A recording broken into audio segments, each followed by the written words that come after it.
millón de pibes y de pibas que se van a dormir sin comer, se acuestan sin comer porque no tienen para comer.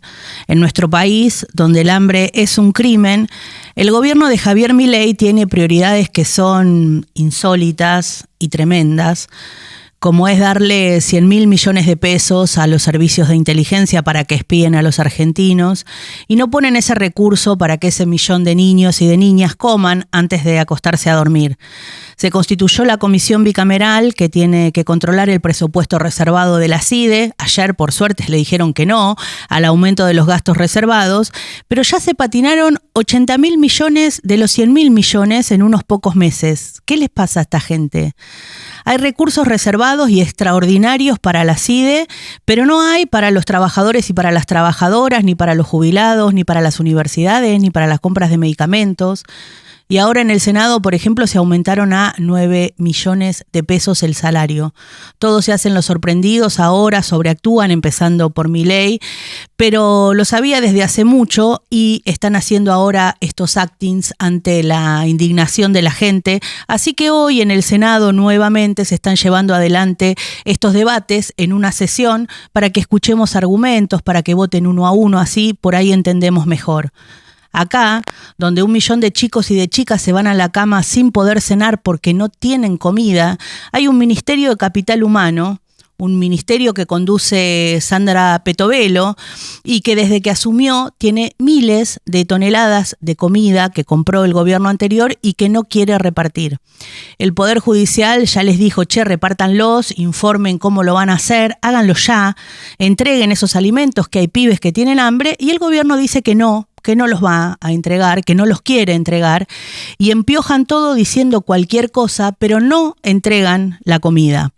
Bueno, salió el miércoles en página que esos alimentos tienen excremento y pis de gato, que hay un olor fuertísimo en los galpones donde están guardados.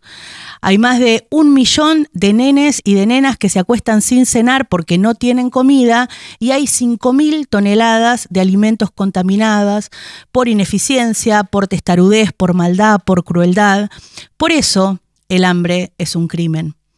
Y el hambre es un crimen porque es un plan. Esta semana, en este país, donde las pibas y los pibes se saltean la comida porque no les alcanza para comer, se desreguló además el precio de las garrafas.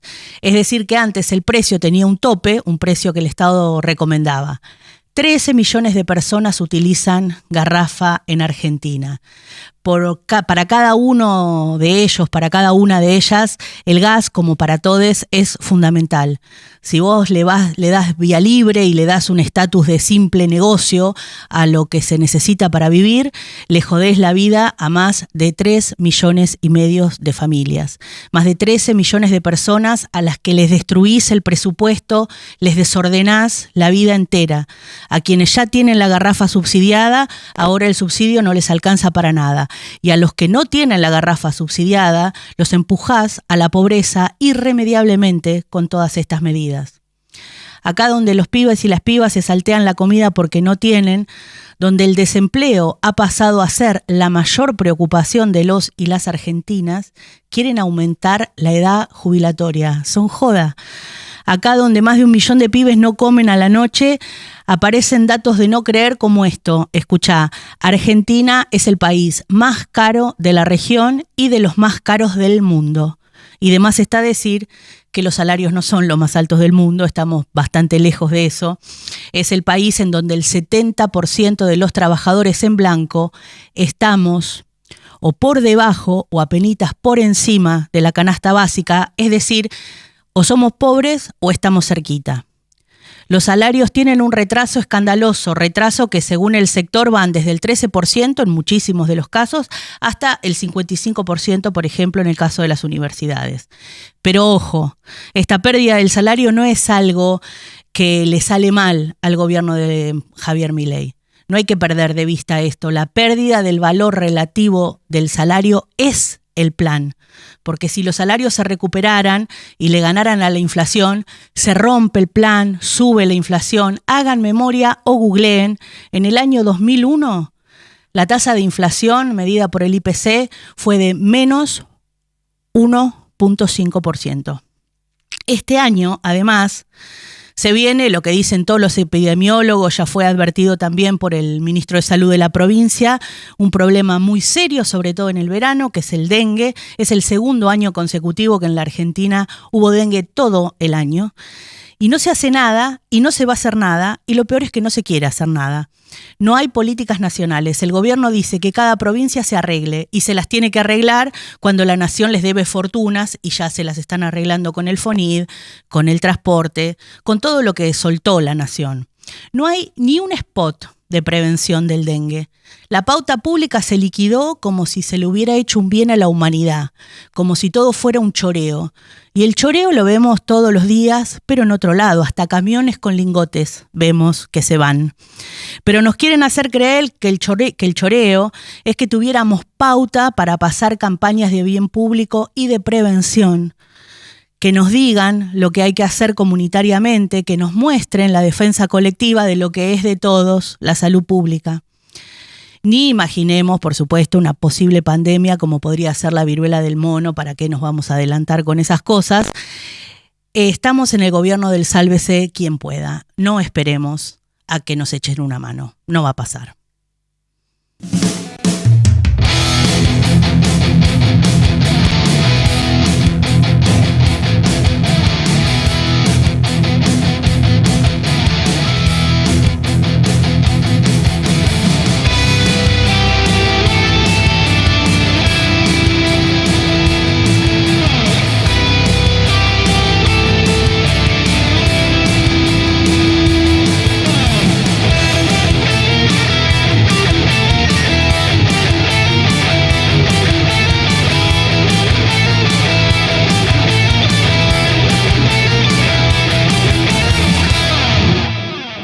Bienvenidos, bienvenidas, bienvenides. ¿Qué tal? ¿Cómo les va del otro lado? Qué bueno que estén ahí en YouTube, en abra.unicen.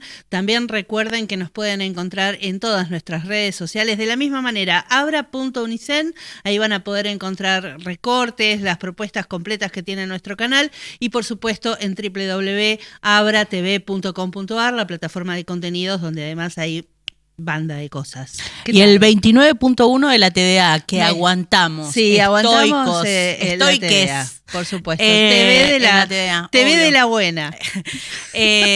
Programa número 16, dicen acá, nunca entiendo los números. Es el 16 de la temporada 2. No, es el 16 de toda la... No, el 16 de la temporada. No me pongas nerviosa. Ya me perdí entonces. ¿Viste que vos tampoco entendés? Pero arranca Tarea Fina. Hoy tenemos de todo. Esta es una semana donde también ha pasado de todo, pero en este programa en particular, obviamente vamos a estar hablando de la situación de las universidades nacionales, como venimos haciendo desde el principio de los tiempos, claro.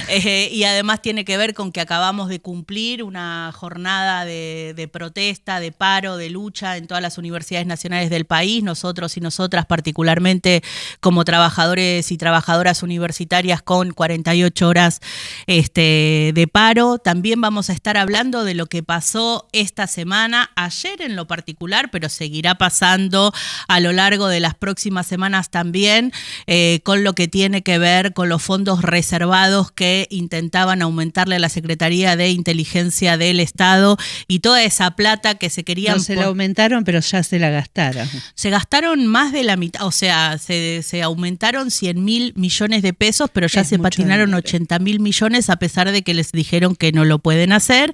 Y también vamos a estar hablando, y va a estar con nosotros y nosotras acá en el piso Rola Liébana, para estar hablando del 7º encuentro regional de mujeres que se va a estar haciendo en la ciudad de Bolívar, así que es un programa que va a tener de todo y ya nos metemos en él. Tal cual, y para eso le vamos a dar la bienvenida a Verónica Bettencourt, que la tenemos en el Zoom. Ella es secretaria administrativa de ADULP, el sindicato docente de la Universidad Nacional de La Plata, es referente del FAB, que es la Federación de Asociaciones de Base de la CONADU, y es profesora, licenciada en Filosofía, especialista en docencia universitaria. ¿Que estás por allí? Hola, Vero, ¿cómo va? Acá María y Soledad te saludamos. Hola, ¿qué tal? ¿Cómo están? Buen día. Bueno, gracias por tu tiempo. Obviamente la pregunta para arrancar tiene que ver con un balance de estas 48 horas de paro que hemos tenido en el ámbito universitario. Bueno, la verdad es que el paro fue impresionante, tuvo un altísimo acatamiento en todas las universidades nacionales, fue un paro conjunto entre docentes y trabajadores, docentes y no docentes, que no fue el primer paro, ¿no? Venimos ya en un plan de lucha extenso, hubo todo un primer semestre ya complejo, y bueno, este inicio anormal del segundo tramo del año académico. Y la verdad, el paro tuvo una contundencia muy importante, de la misma manera que lo habían tenido las primeras 24 horas. También tenemos que decir que en las distintas universidades por ahí los paros tienen no solo 24 horas, hay diferencias entre cada una de las universidades, pero en cualquier caso lo que sí ha sido uniforme es el altísimo acatamiento, ¿no? Es lo que da muestras claramente de la legitimidad que tiene entre las trabajadoras y los trabajadores la medida.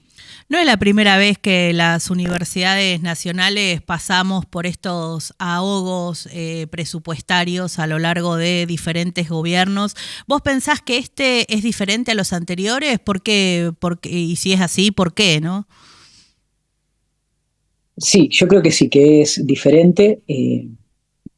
Yo tengo 30 años de antigüedad en la universidad y efectivamente desde ser estudiante hasta aquí he pasado, como todas y todos, un montón de momentos críticos presupuestarios en la universidad. Digo, en los finales de los 80, hubo incluso paros a finales de los 80 de más de 47 días, ¿no? Hubo ahogos presupuestarios, ¿no? Hubo mucho en la historia. Lo que me parece que no tuvimos nunca son un par de cosas, por lo menos para tener en cuenta. Una es como la poca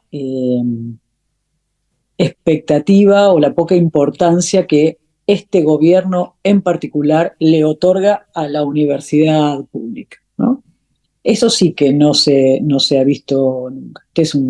No solo que hay como poco, ¿no? Esta cosa de no es importante, y por eso la sucesión de las medidas de fuerza, no solo de las medidas de fuerza, de las acciones de visibilización que se llevan adelante en todas las universidades. Recordemos que el 23 de abril hubo una de las marchas más grandes que registre la historia de nuestro país, ¿no?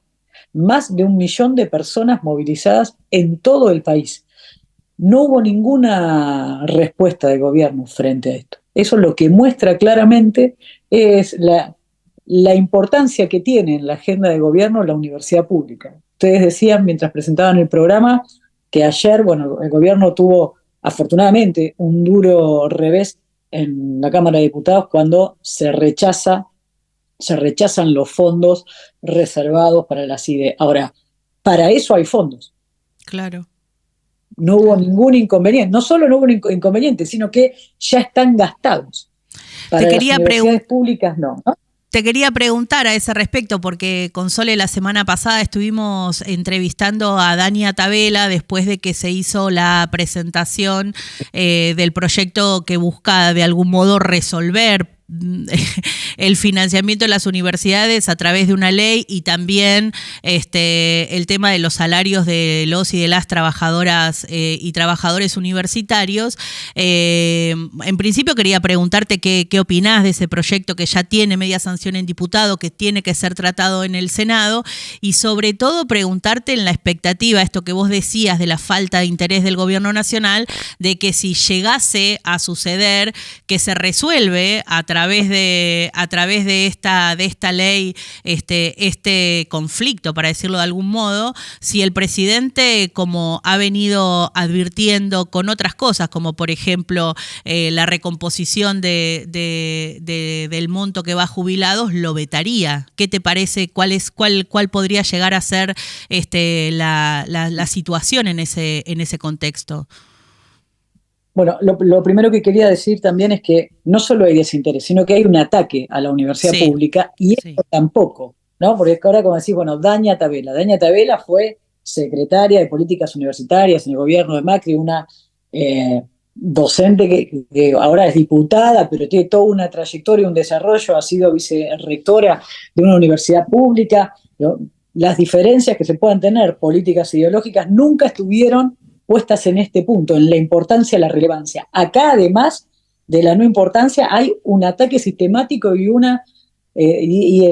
por parte del gobierno hay como un denigrar públicamente, denostar lo que la universidad pública produce, ¿no? Esto es absolutamente inédito. Y esto es lo que hace, porque al no haber presupuesto, esto es lo que ha hecho que necesaria esta iniciativa. Esta iniciativa resuelve el conflicto. No, la verdad es que no es importante, es importante. La verdad es que sí que es importante y esperamos que efectivamente sea aprobada en el Senado y por supuesto, si esta iniciativa si se transformara en ley y fuera vetada, por supuesto que vamos a estar en la calle para defenderlo. Ahora, ¿resuelve? No, la verdad es que no resuelve el gran conflicto que tienen las universidades, que tiene que ver con que no haya presupuesto, que tiene que ver con una definición de pauperizar los trabajadores y las trabajadoras. El proyecto de ley lo que hace es equiparar los salarios docentes respecto de la inflación, que no es lo único que nosotras y nosotros hemos perdido de poder adquisitivo del salario. Eso también hay que poder decir, ¿no? ¿Sería importante? Importantísimo. ¿Se termina de resolver la cuestión? No, no se termina de resolver la cuestión. Por eso hemos salido desde el FAB a apoyar la iniciativa, por supuesto, entendemos que senadores tienen que aprobar la iniciativa y por supuesto, como yo decía, estaremos en la calle si mi ley la veta. ¿Resuelve? No. Acá porque lo que nosotras y nosotros nos vamos a poder resolver es la posición política que tiene el gobierno respecto de la universidad pública. Lo que sí vamos a hacer es defender el derecho social que las argentinas y los argentinos hemos ganado a lo largo de muchísimo tiempo de pelea y por eso, que es la que nos lleva a decir, bueno, la universidad, la educación superior es un derecho, no es un privilegio, es un derecho. Un derecho en donde además los sindicatos juegan un rol muy importante, ¿no? Y en este contexto también se ven desdibujados frente al desconocimiento del gobierno de una herramienta como la paritaria, pero también a que la cuestión salarial se tenga que resolver a través de una ley, ¿no? ¿Qué reflexión te merece eso y cómo lo ves a futuro? Porque más allá de lo que suceda con el proyecto, si se aprueba o no, si se veta o no, hay una situación real y es que el gobierno viene, dice el aumento es tanto y no hay un espacio para la posibilidad del diálogo o el consenso, efectivamente. Bueno, esta es otra de las definiciones que tiene este gobierno, ¿no? Así como ataca a las universidades, tiene un enemigo, ha construido un enemigo privilegiado en el sindicalismo. Y la manera, ¿no? O una de las formas en las que esto se objetiva o se presenta es precisamente en destruir una herramienta que tanto nos costó a las trabajadoras y trabajadores universitarios conquistar, que es la paritaria. Así como yo decía, a finales de los 90 hubo grandes luchas, nosotras y nosotros no teníamos paritaria. Teníamos que estar en la calle reclamando para que se produjeran los aumentos salariales. La paritaria es una conquista que aparece en el marco del gobierno popular, de Néstor Kirchner, finalmente, donde podemos tratar por segunda vez salarios. La primer paritaria que nosotras y nosotros tuvimos fue en 1998, por eso fue una conquista de nuestras organizaciones sindicales. De la misma manera, en Tandil, el ADUM se está haciendo un trabajo importantísimo para estructurar y organizar la pelea de los trabajadores y las trabajadoras. Esto se construye con los años. El objetivo de este gobierno es mostrar claramente que la herramienta sindical es insuficiente para resolver el conflicto. Y nosotras y nosotros estamos en la calle para mostrar que esto no es así. Que al contrario, que es la organización la que nos va a permitir dar vuelta esta situación. Bueno, Verónica, te agradecemos muchísimo la comunicación con Tarea Fina, con Abra, el canal de la Universidad Nacional del Centro. Estamos todo el tiempo, obviamente, muy interesadas en discutir estas cosas. Va a ser una pelea de muy largo aliento. Son muchos años de gobierno los que quedan por delante y me parece que no nos van a aflojar en ningún momento. Así que supongo que estaremos hablando pronto nuevamente. Te agradecemos mucho tu estar acá hoy. No, muchísimas gracias a ustedes.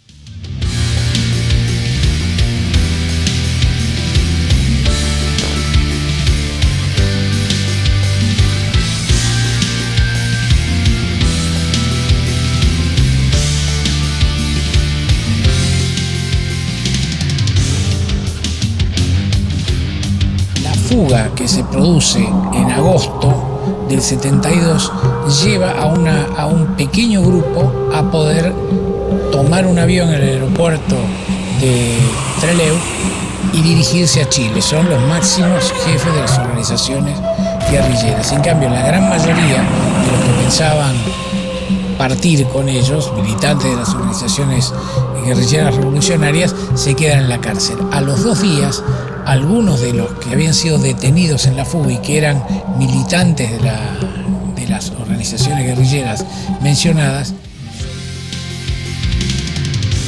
la fuga que se produce en agosto del 72 lleva a un pequeño grupo a poder tomar un avión en el aeropuerto de Trelew y dirigirse a Chile. Son los máximos jefes de las organizaciones guerrilleras. En cambio, la gran mayoría de los que pensaban partir con ellos, militantes de las organizaciones guerrilleras revolucionarias, se quedan en la cárcel. A los 2 días, algunos de los que habían sido detenidos en la fuga y que eran militantes de las organizaciones guerrilleras mencionadas son fusilados en un falso intento de fuga, y esa masacre en la que mueren hombres y mujeres, militantes peronistas e izquierda, provoca una muy fuerte reacción en el espacio público, porque se entiende como un acto represivo deliberado de prisioneros rendidos y es fuertemente repudiado por el país.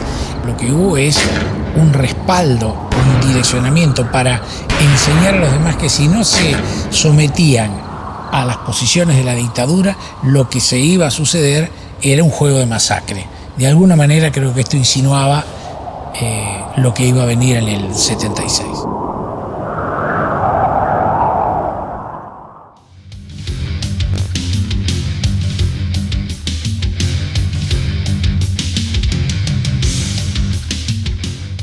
Estuvimos hablando cuando arrancamos el programa, lo vamos a retomar, tiene que ver con la jornada de ayer en el Congreso de la Nación, vinculada fundamentalmente a un fuerte revés que ha tenido el gobierno nacional de Javier Milei, vinculado a esta comisión evaluadora, esta comisión de seguimiento, digamos, de los gastos, de lo que nuevamente, ya hemos contado, se llama así, de Secretaría de Inteligencia. Revival o déjà vu. Sí, o falta de, yo lo escuché a Ricardo Rajendorfer decir como que era falta de creatividad también. Volverle a poner a la Secretaría de Inteligencia del Estado, nuevamente Secretaría de Inteligencia del Estado, nombre que tiene desde los gobiernos militares, pero que no solamente es el nombre lo que sigue continuando, también lo que continúa ahí adentro, también hay mucho personaje. Ricardo Rajendorfer es periodista y lo leemos siempre en Tiempo Argentino y lo seguimos desde El Porteño, desde Cerdos y Peces, que a un periodista es como seguirlo desde Obras casi. Claro, tal cual. Sabe mucho de la CIDE, le damos la bienvenida y agradecemos mucho que tenga unos minutitos para hablar con Tarea Fina. Ricardo, ¿cómo estás? ¿Qué tal? Un gusto estar hablando con ustedes. Igualmente, nosotras, un gusto, sobre todo porque reconocemos en vos que sabés muchísimo de parte de cuáles son estos personajes que andan dando vuelta en la CIDE desde la dictadura hasta hoy. Sabés también de las internas políticas ahí adentro, las contás de manera magistral, muchas veces muy graciosa, poniéndole nombres a estos personajes. Y quería preguntarte un poco qué opinás de lo que está pasando con estos fondos reservados que se han ampliado en esta cantidad exorbitante. ¿Para qué se usan los fondos reservados? ¿Todos los gobiernos usan los fondos reservados para las mismas cosas? Bueno, esta en realidad son dos preguntas. La primera, digamos, ha transcurrido como una comedia de enredos el tema específico del otorgamiento de 100.000 millones de pesos de gastos reservados para la CIDE, ¿no?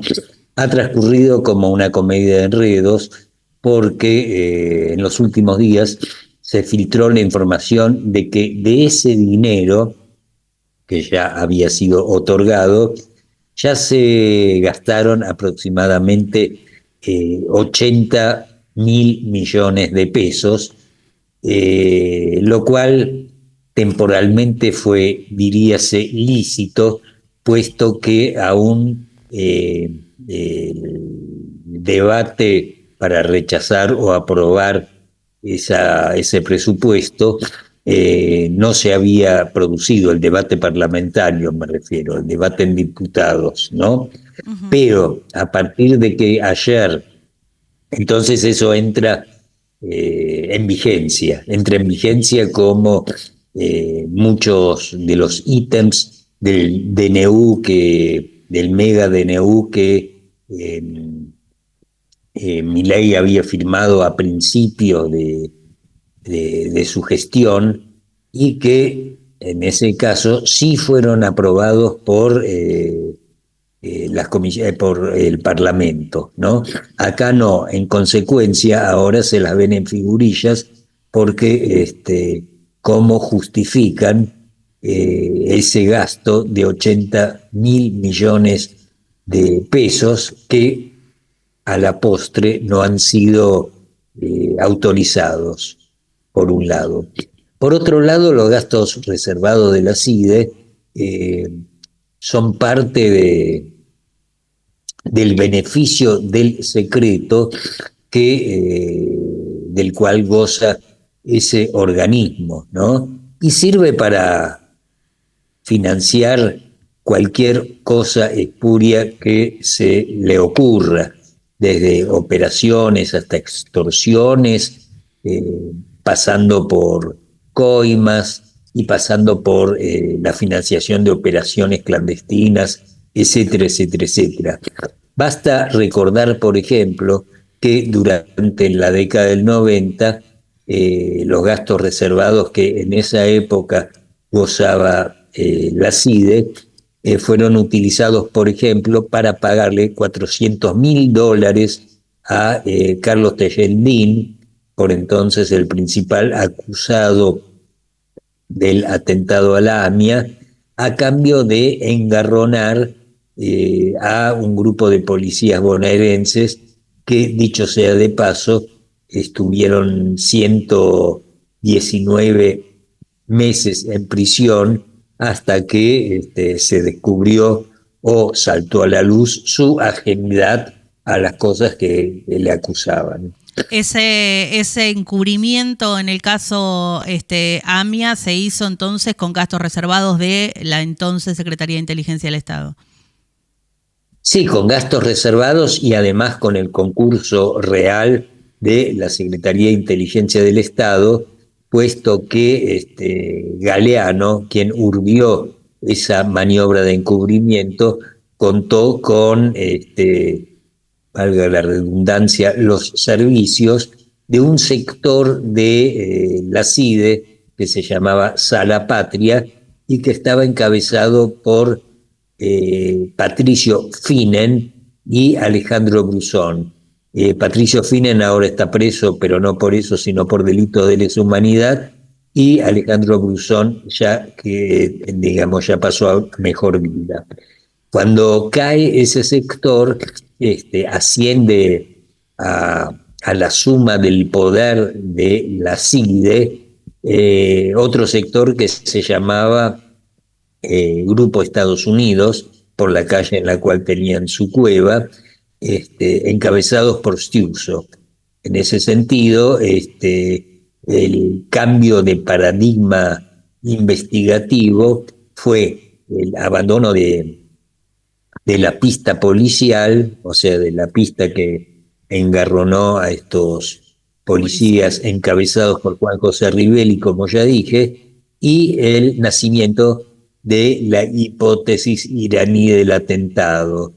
Una hipótesis que, si bien no cuenta con ninguna prueba concreta de que el régimen islámico de Irán haya intervenido en el atentado a la Mutual Judía, es una hipótesis o una teoría afín a los servicios de inteligencia de Israel y los Estados Unidos.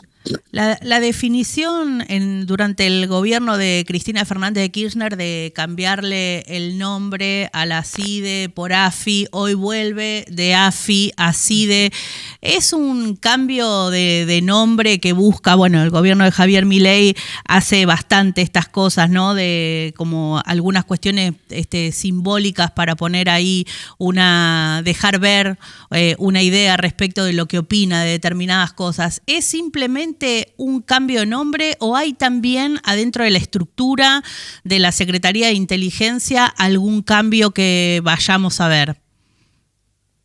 Yo pienso que es un cambio más que simbólico, ¿no? Porque por un lado restaura una mala sigla, puesto que la CIDE comienza a llamarse así a partir del año 1955, y ya sabemos el vidrioso papel que tuvo por entonces, no solo en los regímenes militares que hubo desde entonces, sino también durante los gobiernos civiles, ¿no? En ese sentido, debemos preguntarnos qué es la CIDE, ¿no? ¿Qué es la CIDE? O que fue la AFI, porque no hay mucha diferencia estructural entre la CIDE y la AFI, salvo el nombre. Y la CIDE es yo diría, un Estado dentro del Estado, un Estado que a través de los gastos reservados se autofinancia sin dar demasiadas explicaciones sobre ello, o sin dar ninguna explicación sobre ello, y por lo tanto es una fuerza un organismo que se autogobierna, y con respecto a su vínculo con los sucesivos gobiernos a los cuales en el aspecto teórico debe asistir, no hay una relación de subordinación, no hay una relación de subordinación, por lo que en determinados momentos la CIDE es afín o actúa de una manera afín a los intereses de esos gobiernos, o en caso contrario actúa de una manera conspirativa con respecto a esos mismos gobiernos. Se han visto a lo largo de los gobiernos que se ha usado para espionaje, digamos, de propios, de ajenos, de empresarios, de otros políticos. Se ha usado para los carpetazos a los que han hecho referencia diputados y diputadas durante toda la sesión respecto de eso. Y ahora está esta nueva las granjas de trolls que se supone que van a trabajar de la mano de Santiago Caputo, que es un personaje bastante extraño porque no está nombrado de nada. Me gusta que vos le decís en tiempo nuestro Rasputín de entre casa. que ahora lo han mandado una semanita a Bariloche, pero me refería a eso y te preguntaba si la CIDE, por ejemplo, si durante el gobierno de Macri fue un espacio, la AFI, más de escuchas telefónicas ilegales, hoy es más un espacio de operaciones en las redes y comandadas por Santiago Caputo, o si es una mezcla de todas esas cosas.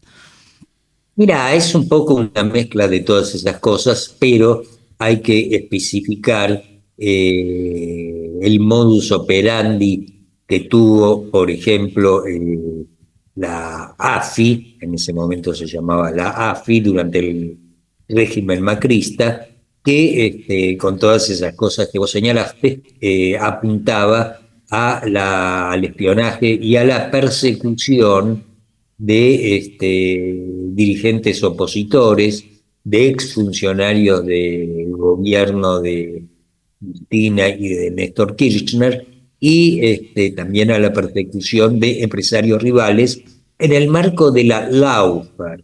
En ese momento estaba de moda la Lawfare, que es la triple alianza entre los servicios de inteligencia, un sector de la justicia federal y determinados medios de comunicación, ¿no?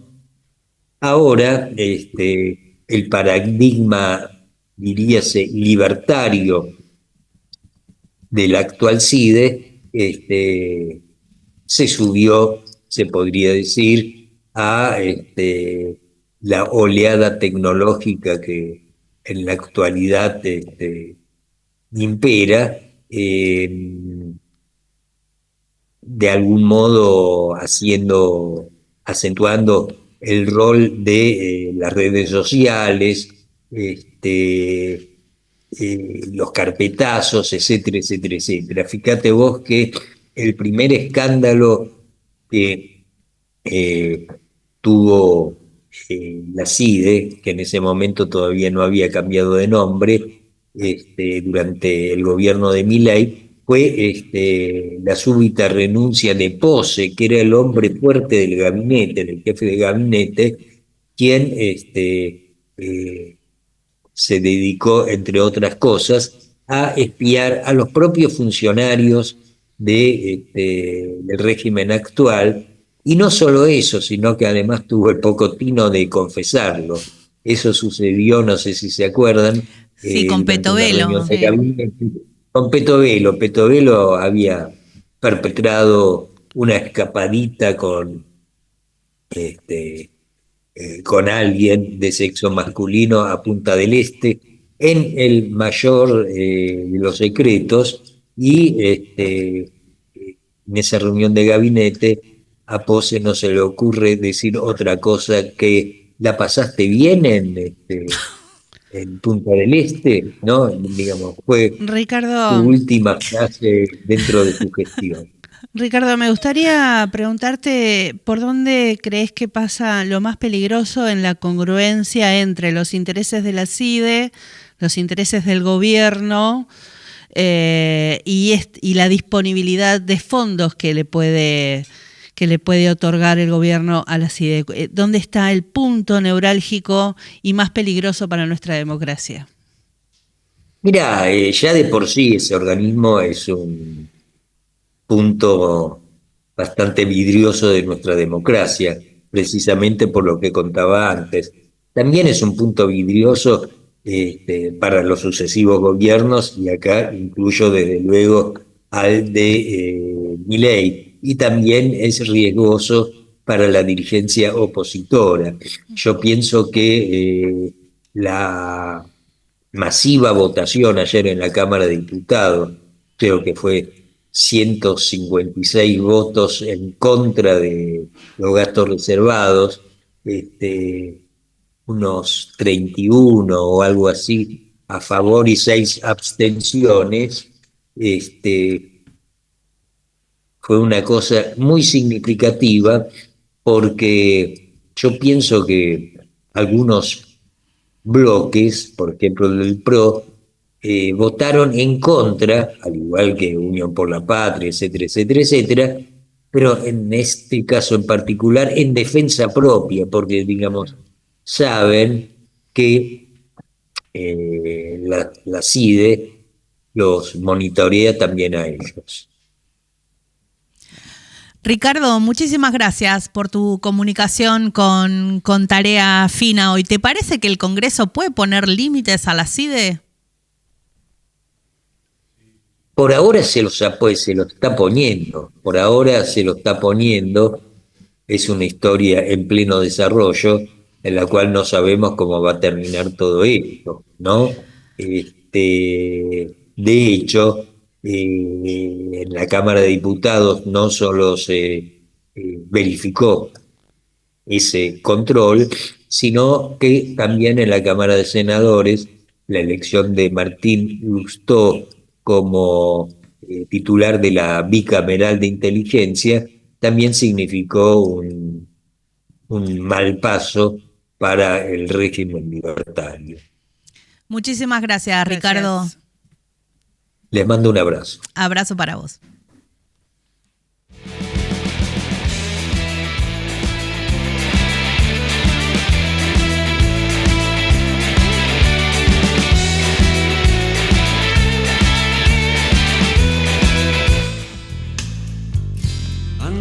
Climb into an empty bed. Oh well, enough said. I know it's over, still I cling. I don't know where else I can go.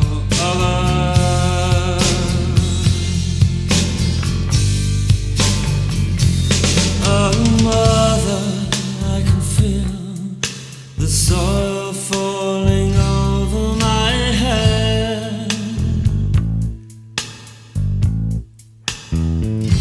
See, the sea wants to take me, the knife wants to slit me. Do you think you can help me? Sad veiled bride, please be happy. Handsome groom, give her room.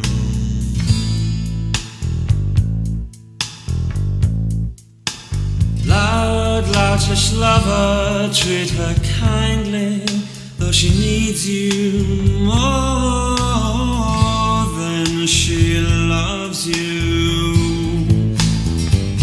And I know it's over, still I cling. I don't know where else I can go.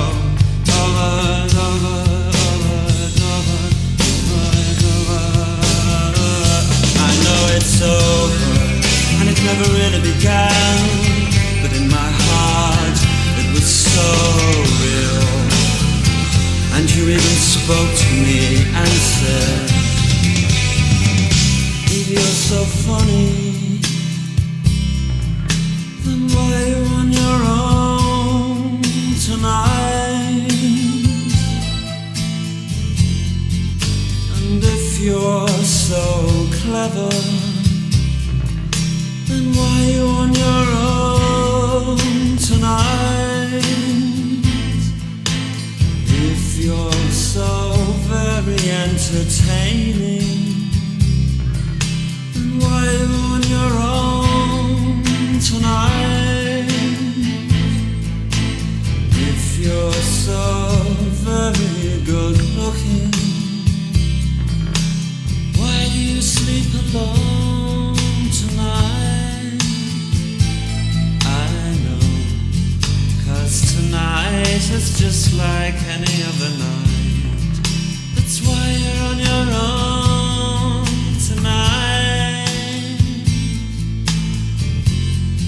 With your triumphs and your charms, while they're in each other's arms.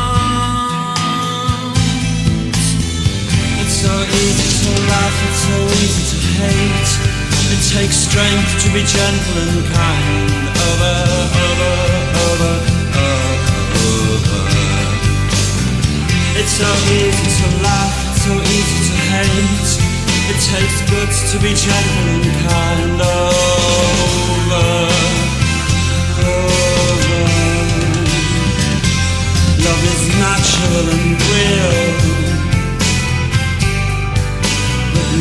for you, my love. Not tonight, my love. Love is natural and real, but not for such as you and I, my love. Oh, mother, I can feel the soil falling over my head. Oh, mother, I can feel the soil falling over my head.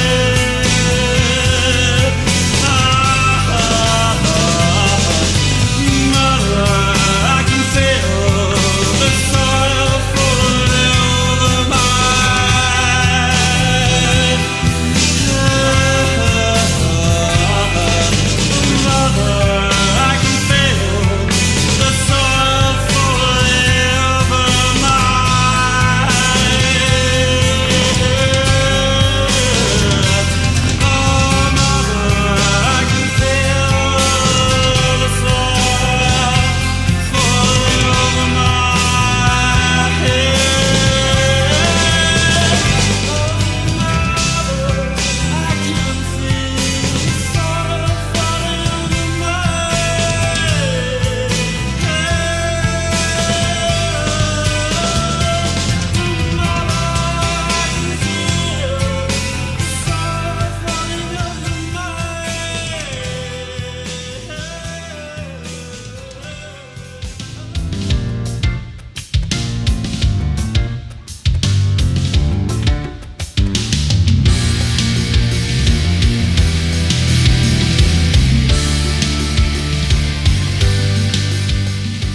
Qué intensidad de programa, pero qué delicia también, porque tenemos buena gente en el piso. Ah, menos mal. Sí. Hablé por mí, decís. Por supuesto.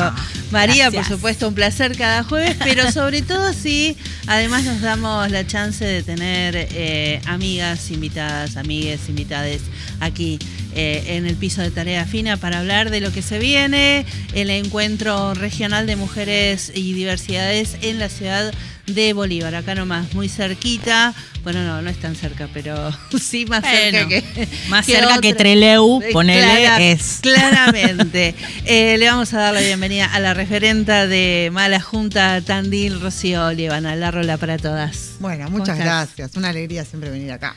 Sí, y para nosotros también es un placer tenerte porque tenés claridad para explicar las cosas. Bueno, buenísimo. Sí, y está bueno que nos puedas explicar de qué se trata este encuentro regional. Bien.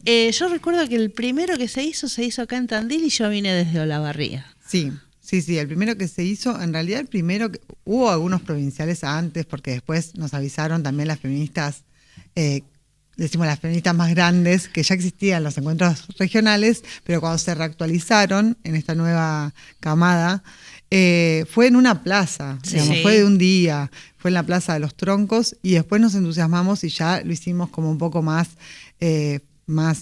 robustecido, por así decirlo, en el 2017 en la Escuela 1, después lo volvimos a hacer en la Escuela Comercio el año siguiente. Que fue un lío también. Bueno. Siempre las organizaciones son una locura de idas, de Porque vueltas. hay que organizar un encuentro de esas Sí. características. No es poca cosa. No es poca cosa. Y después ahí ya como había tomado vuelo el encuentro, ya venían de varias ciudades y entonces otros distritos se animaban como a pensar las implicancias del encuentro en sus ciudades, empezó a rotar que era nuestra intención. Así que después se fue a Azul, después se fue a Olavarría, después se fue a Tapalqué y ahora a Bolívar. Ya veremos ahora, después les contaré, digamos, a dónde va el año siguiente. En Bolívar es en la Escuela de Educación Media número 4, lo que es el ex Colegio Nacional, digo, Sí. para todas las compañeras, compañeros que tienen ganas de participar. En Bolívar parece que fue declarado de interés municipal, también el encuentro, estuve leyendo, así que está todo medio preparado para recibirlas. Sí, la verdad es que, bueno, también hemos viajado compañeras allá para dar una mano, para también darle historicidad al encuentro y poder pensar de qué debates veníamos, con qué formas organizativas y que sea una pasada de posta.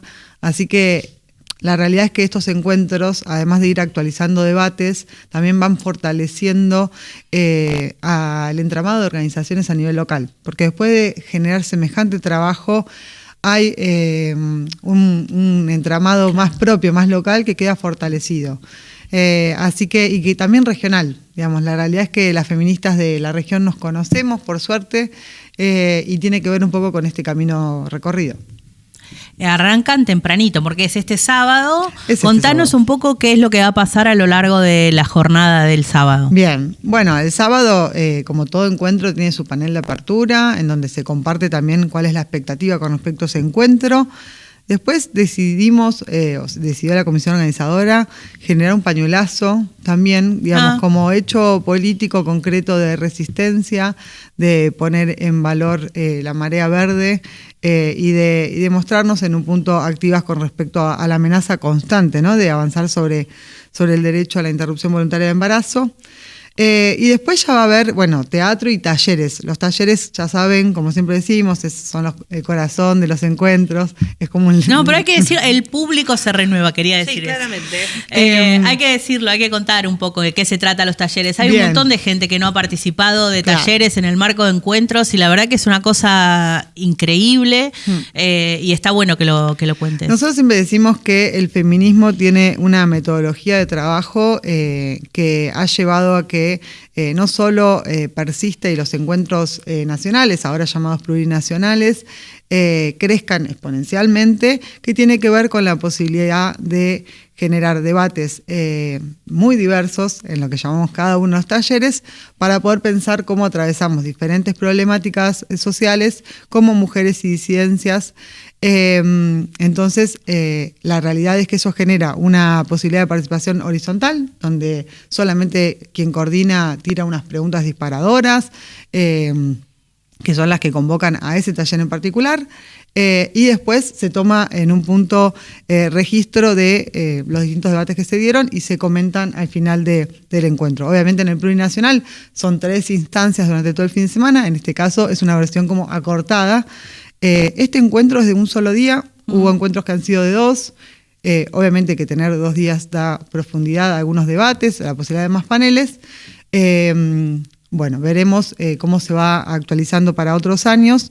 La realidad es que esa posibilidad de que todas las personas tengan voz y se puedan acercar también ha posibilitado para muchas personas acercarse a los feminismos, porque también sabemos que venimos de no hace tanto de tener el feminismo como una mala palabra, ¿no? Claro. Entonces, siempre la posibilidad de decir, siempre decían las compañeras, soy femenina, pero no feminista. Hay muchos lemas que nos parecen viejos, pero que Bueno, y la reacción en estos tiempos también trata de volver a poner al feminismo en ese lugar de la mala palabra. Por eso lo digo, porque en un punto, frente a esas reacciones que existían en su momento y que ahora vuelven a surgir, siempre decimos, pero ¿con qué feministas hablaste? ¿En qué espacio feministas te acercaste? Y los encuentros son un espacio muy amable, aunque no hay que dejar de decir que obviamente están cargados de tensiones y de discusiones propias, pero sí un espacio. Teniendo en cuenta cuando vos decís con qué feminista hablaste, a qué grupo feminista te acercaste, tenemos que hablar de la diversidad, ¿no? Que en esos mismos grupos y en esas personas eso mismo asiste. Los encuentros son la posibilidad de conocer a los feminismos en todas sus expresiones, con todos sus debates, que encuentran en ese momento un espacio de síntesis y debate abierto. Y esa capacidad de tener esos debates abiertos, no sin tensiones, no sin discusiones, pero sin pretender cerrarlos y sí con la premisa de seguir encontrándonos pese a las diferencias, es lo que para mí da la garantía de que pese a que estamos en un contexto donde creo que nos quieren patear el hormiguero, somos hormiguitas, tenemos método y sabemos cómo reconstruirnos rápidamente. Así que un poco el encuentro creo que apunta a eso, a revitalizar ese compromiso, a reactualizar los debates.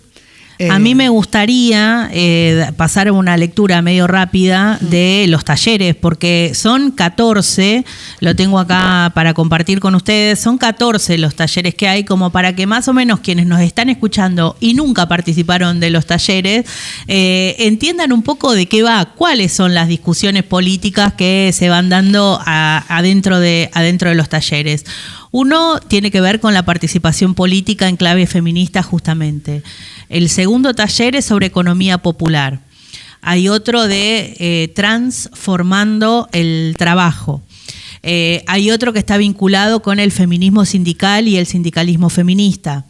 Hay otro con cooperativismo, mujeres y diversidad, otro vinculado a géneros y deporte, otro a gestión menstrual, otro a activismos, otro a la feminización del trabajo docente, otro a la salud mental en clave feminista, otro al orgullo organizado, que por supuesto tiene que ver con disidencias, otro de socorristas en red, del aborto como un contenido pedagógico, otro con el extractivismo y feminismo, y otro con feminismo y justicia. Hay grandes temas que recorren los talleres y que buscan ser leídos, trabajados, discutidos desde una perspectiva de mujeres y diversidades, desde una perspectiva de los feminismos, que tienen mucho que aportar a temas que están vinculados con la docencia, con la salud mental, con el extractivismo, con y en la un momento muy particular, donde supongo que la jornada va a estar atravesada también por lo que está sucediendo en relación a políticas públicas y el posicionamiento de este gobierno frente a estas políticas. Sí, por eso decidimos como tratar de ver cómo darle potencialidad a un encuentro en un solo día, logrando responder un poco a una demanda de todas las ausencias de debates que veníamos teniendo por la dispersión, por estar hace medio año bajo una doctrina del shock. Claramente, sí. Hoy recién escuchábamos a las dirigentes sindicales de la universidad decir, el sindicalismo viene a ser viene a ser un sujeto atacado en estos tiempos. Obviamente que el feminismo lo es. Sí. Claramente por parte del gobierno nacional, y eso en un contexto de precarización de nuestras vidas y de ataque constante y de noticias todos los días, nos ha llevado a un desencuentro en un punto. Entonces, la necesidad de encontrarnos y la necesidad de dar todos los debates, tratamos de ordenarlo de la siguiente forma. Muchos de esos debates se van a dar en los talleres, y otros que tienen que ver con esto, con poder hacer una lectura en conjunto de en qué contexto estamos como feministas, se van a dar en un panel que se llama Los feminismos en contexto de derecha.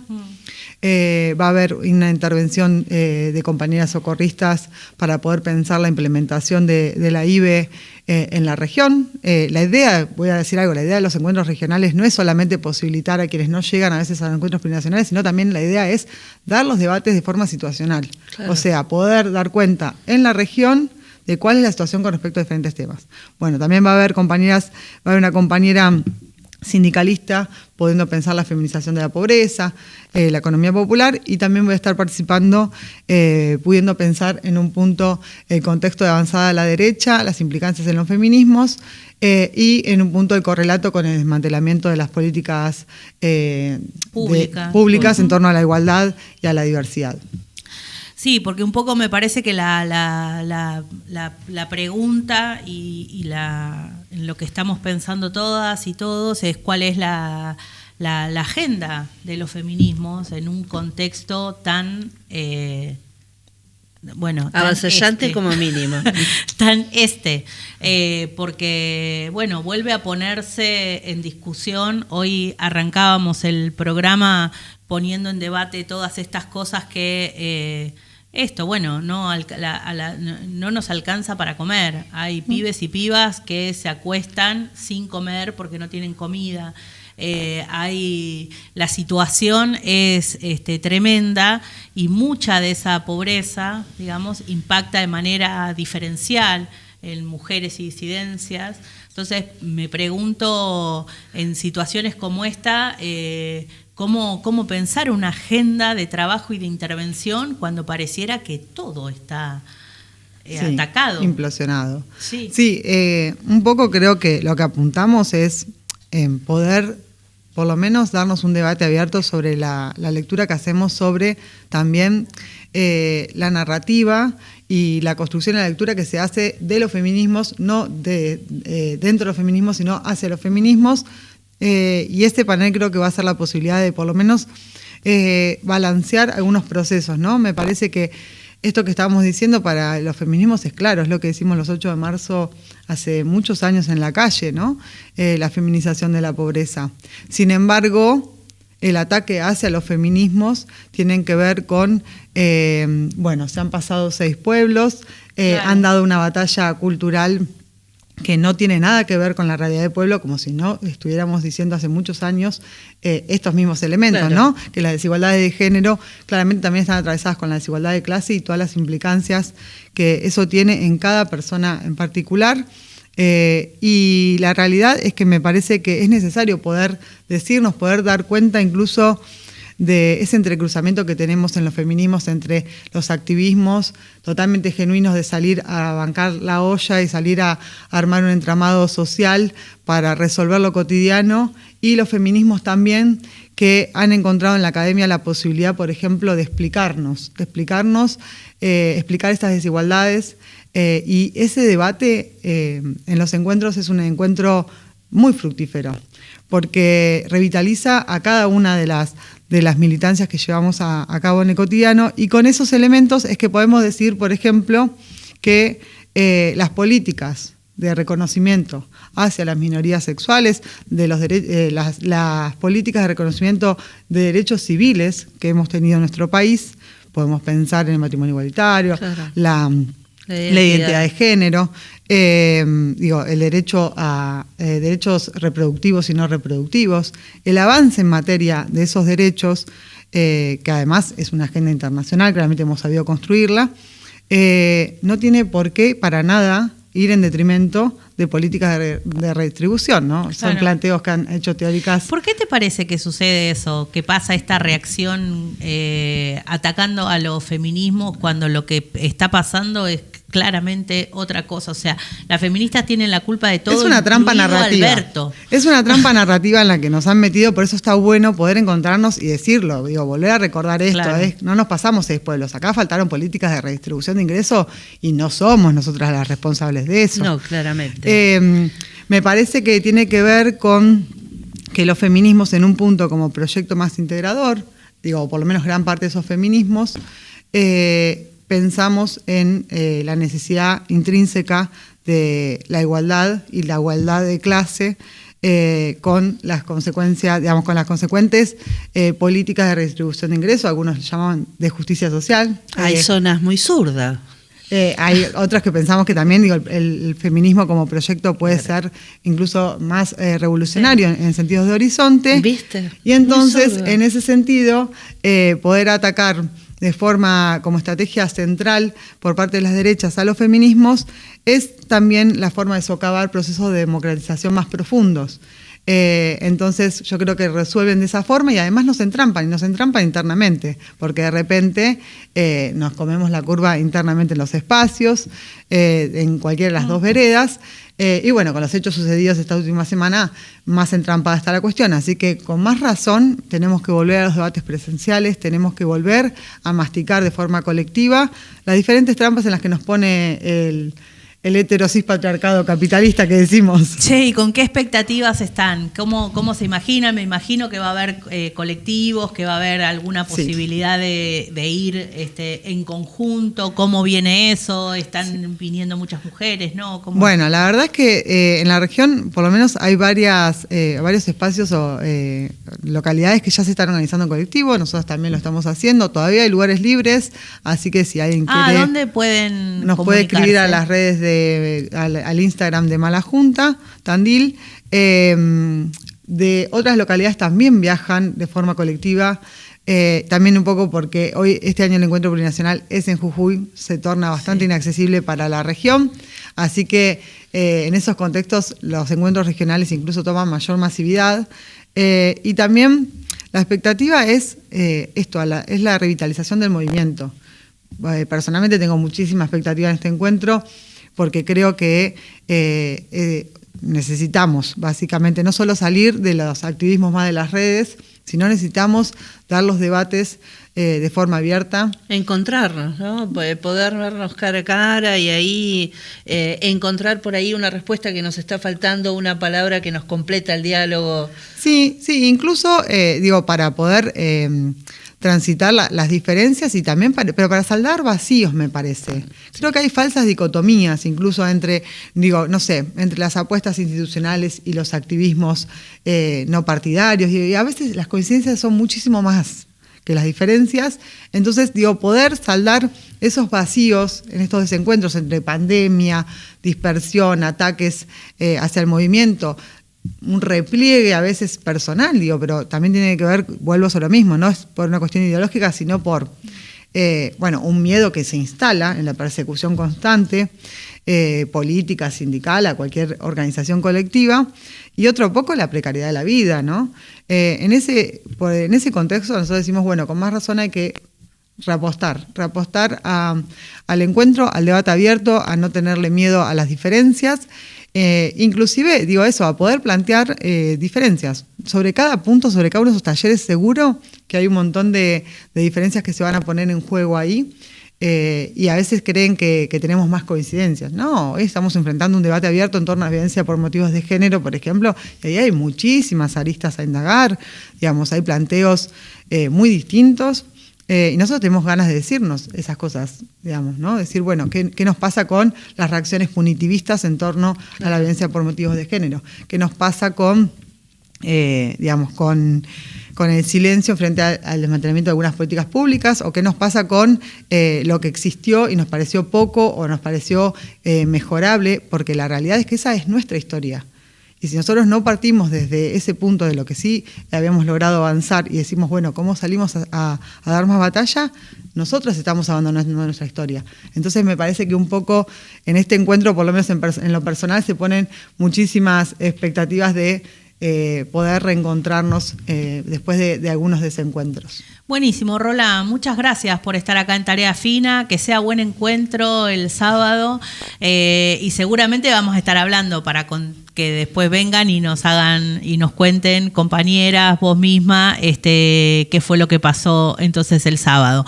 Les que quieran participar del encuentro, el 7º encuentro regional que va a ser en Bolívar, pásense por las redes de Mala Junta, todavía hay lugar para reservar, si alguno quiere viajar a Muchade con las compañeras, con los compañeros, y que ande todo bien ahí, que haya mucho debate. Sí, también vamos a marchar por la ciudad. A las 18 es la marcha. Sí, con la resonancia que eso significa en cada lugar, ¿no? Claro que sí. Bueno, buena marcha, Gracias. Buena calle.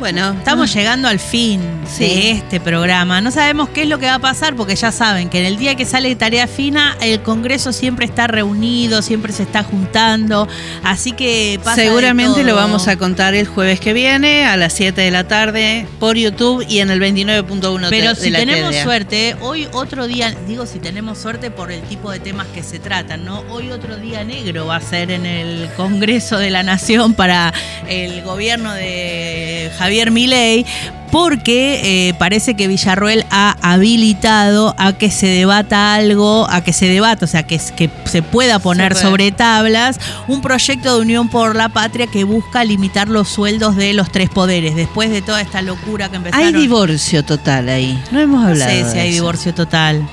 Se tiran, se aflojan, No, Ahora, con ahí no hay pagarle divorcio. a los jubilados están de acuerdo. Por ahí tienen dudas a ver si tienen que ganar o no 9 millones. No sé decir, 9 millones es lo que van a ganar. Yo creo que hay es divorcio. que por ahí, que los 9 millones a una le parece mucho, a otra le parece poco. Pero cuando dicen que los jubilados se caguen de hambre, están de acuerdo. Cuando dicen que las universidades están de acuerdo. Sí. Cuando dicen vamos a ver represores, están de también, acuerdo. ahí también están de Claro, acuerdo. o sea, hay que ver, tampoco nos comamos. Yo esperaría. Yo desconfío. Yo voy a seguir de Desconfío. cerca la novela, a ver qué pasa. Bueno, nos encontramos el jueves que viene en Tarea Fina. Que la pasen bien. Chao.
Como si fuera mentiroso y nudista. En taxi fui, Hotel Savoy, y bailamos.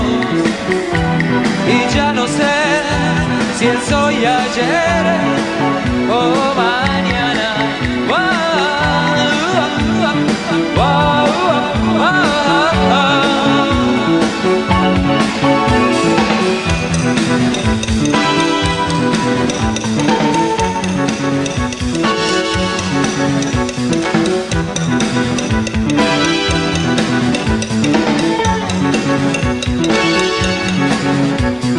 Whoa, whoa, whoa, whoa, whoa.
el canal de la UNICEN.